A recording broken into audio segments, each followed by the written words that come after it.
Nous arrivons à la quatrième prière eucharistique prévue dans le missel réformé de Paul VI, qui évidemment est moins connue car elle est moins utilisée. Elle est beaucoup plus longue.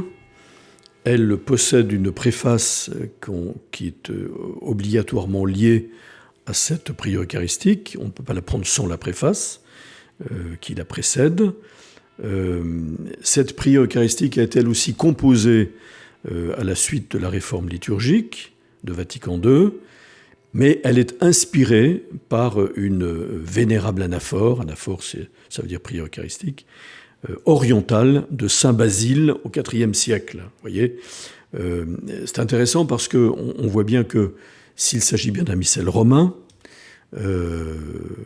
qui est dans la tradition de l'Église latine, où l'on privilégiait jusqu'à présent le canon romain, qui est la première prière eucharistique, demeurée dans le nouveau missel, on a introduit, au moment du Concile Vatican II, des éléments hérités, comme nous l'avons déjà dit pour la deuxième prière eucharistique, et aussi un peu pour la troisième, hérités des traditions orientales, comme cette vénérable anaphore de Saint Basile au IVe siècle.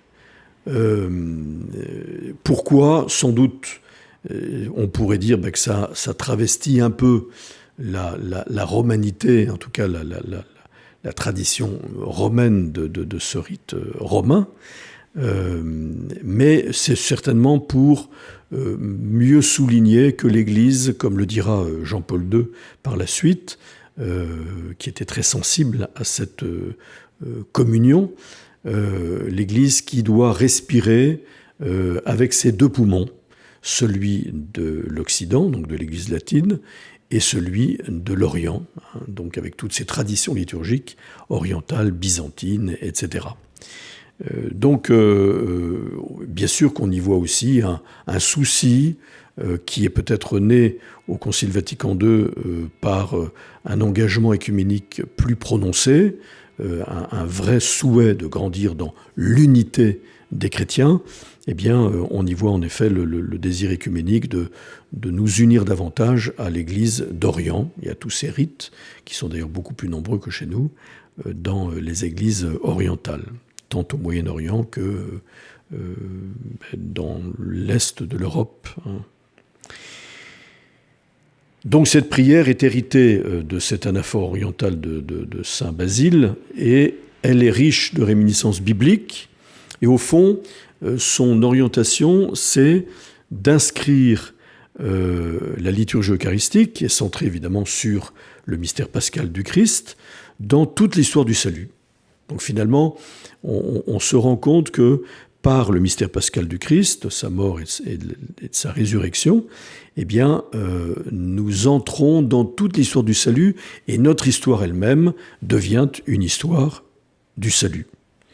Voilà pourquoi il y a tout un récit de cette histoire du salut qui scande cette longue prière eucharistique. Donc nous partons quand même d'une bénédiction un peu de type juif de la création. Donc nous proclamons l'œuvre de la création et l'œuvre du salut, car Dieu n'a pas abandonné l'homme dans sa miséricorde à la condamnation à cause du péché, où l'homme avait gâché la beauté et la bonté de la création, et il vient au secours de l'homme en soulignant que le salut de l'humanité est une œuvre trinitaire. Le Père, le Fils et l'Esprit Saint. Je peux lire cette première partie de la quatrième prière eucharistique. Père très saint, nous proclamons que tu es grand, que tu as fait toutes choses avec sagesse et par amour, tu as créé l'homme à ton image et tu lui as confié l'univers, afin qu'en te servant toi seul son créateur, il règne sur la création. Vous voyez, c'est tout le dessein créateur de Dieu qui est à l'origine donc de cette prière. Comme il avait perdu ton amitié par sa désobéissance, tu ne l'as pas abandonné au pouvoir de la mort. Dans ta miséricorde, tu es venu en aide à tous les hommes pour qu'ils te cherchent et puissent te trouver. Tu as multiplié les alliances avec eux et tu les as formés par les prophètes dans l'espérance du salut. Vous voyez donc, c'est le dessein de salut de Dieu qui est exprimé d'ailleurs dès ce qu'on appelle le protévangile, dans la Genèse 3,15, où Dieu promet un rédempteur à l'homme pécheur. Et cette annonce du salut qui est relayée à travers l'histoire par les prophètes et les alliances que Dieu a fait avec son peuple, d'abord son peuple élu.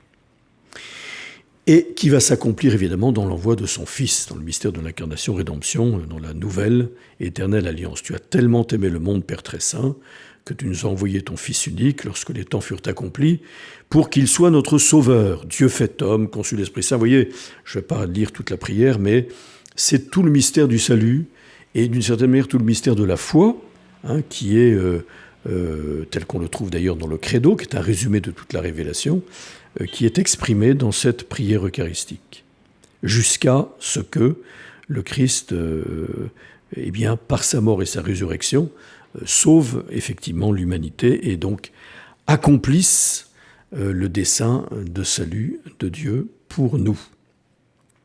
Alors ensuite, on arrive à l'épiclèse préconsécratoire, donc c'est pas la peine d'y revenir, le récit de l'institution qui est introduit d'une manière plus ample que dans les autres prières, ça mérite d'être lu.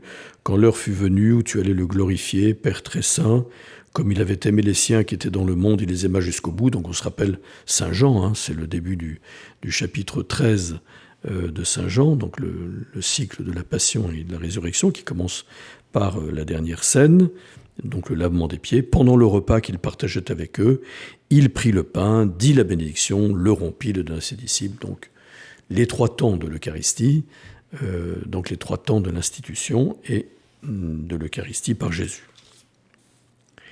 Et puis, les prières qui suivent, on retrouvera là exactement la même configuration que dans la deuxième et la troisième prière eucharistique, l'anamnèse et acte d'offrande, l'épiclèse sur le peuple, c'est-à-dire la communion au corps et au sang du Christ, pour que nous devenions un seul corps, l'intercession pour l'Église et le monde, avec la mention du pape et de l'évêque, l'intercession pour les défunts, relativement brève, l'intercession pour l'Assemblée en union avec l'Église du ciel et la doxologie finale.